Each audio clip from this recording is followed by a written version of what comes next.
by David Law, Washington, Reuters. As a political messaging war rages over $80 billion in new Internal Revenue Service funding, a U.S. Treasury official is pushing back on an informal estimate that the money could cause Americans earning less than $400,000 to pay as much as $20 billion more in taxes over a decade.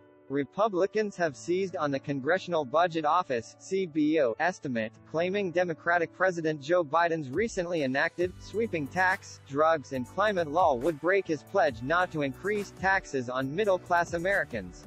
Republicans are also claiming the funding will unleash an 87,000-strong army of new IRS agents on American households, despite the Treasury's plans to focus the bulk of IRS hiring on offsetting a wave of retirements and improving customer service and information technology. When the bill, formerly known as the Inflation Reduction Act, was being debated in the Senate, Republican Senator Mike Crapo introduced an amendment to prohibit any use of funds to audit Americans with taxable incomes below $400,000. Responding to a request from Crapo, the CBO found that the proposed amendment would reduce revenues by $20 billion over a decade if it was enacted, his office said.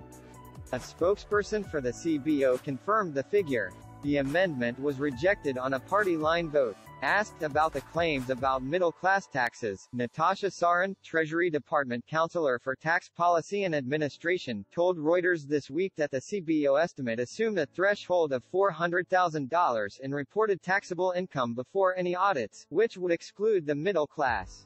Sarin said those making $400,000 and up include far wealthier people who have hidden their incomes to lower taxable incomes below $400,000, sometimes even to zero, the very people the Treasury is seeking to target for audits. A significant portion of the $20 billion estimated by CBO would be recouped from wealthier people who are underreporting their income, she said.